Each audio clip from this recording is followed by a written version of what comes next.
Hi, welcome to Tenet by EMAF. It is our first day of 8 days, 8 lessons plan. Let's start with lesson number 1 of 8, which is about noun. Noun is basically a word that names something. Let me tell you that we are not going to learn the definition or types of noun because we all have been studying these things from past many years. Instead, we will be learning how to use a noun in a sentence. I'm making small videos of lesson number 1 for your convenience. So in this part, I'm going to tell you that what determiner you should add before your noun. If you are using a or an, both these determiners go with a countable noun. And if you are using the, it goes with the singular or plural of a countable noun, or it can be used to specify your noun. For example, if you are saying, I can see a ship in the distance, this is correct. And if you are saying, I am sitting in the ship, why I have used the ship instead of a ship? Because I am specifying where I am sitting. Look at the other example. I need a spoon. I need the golden spoon. In a first sentence, a spoon is basically a countable noun. That's why I have mentioned I need a spoon. But in the second sentence, I am specifying that what type of spoon I need. I need a particular spoon. That's why I added the before my noun. So I need the golden spoon.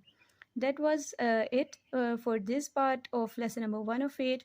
Keep watching and stay tuned for the part 2 of how to use a noun in a sentence. Hi, welcome to part 2 of lesson 1 of 8, which is about noun. And in this part, I'm going to tell you that if you are using some or any, many or much, a little and few, then how will you add these words before your noun?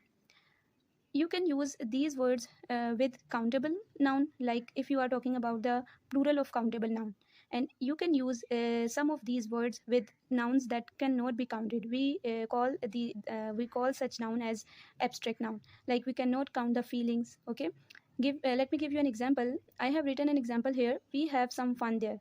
We cannot count the fun, so I have used some fun. We cannot say I have a fun, two fun. Okay, that will be wrong.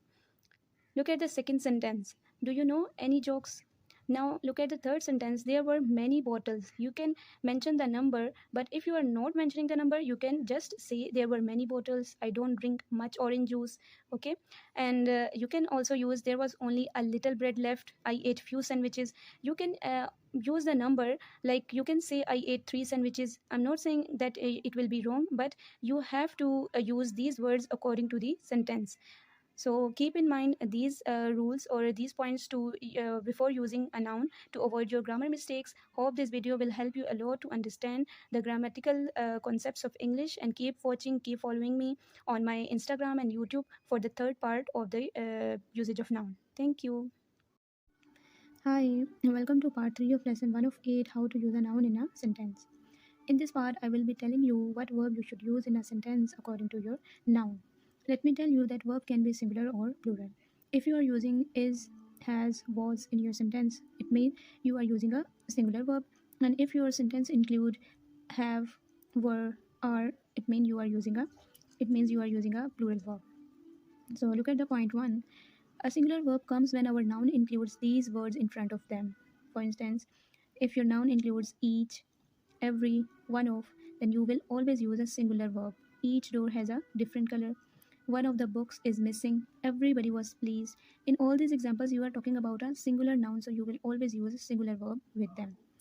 The second point, that we always use singular verb with noun phrases, or noun phrases can also be termed as a collective noun, because basically these are composed of two different nouns, but they considered as a singular noun. So we always use a singular verb along with them. The teacup was very hot. My school bag is very heavy. Now look at the third and last point of this part. Some nouns have a plural form but take singular verb.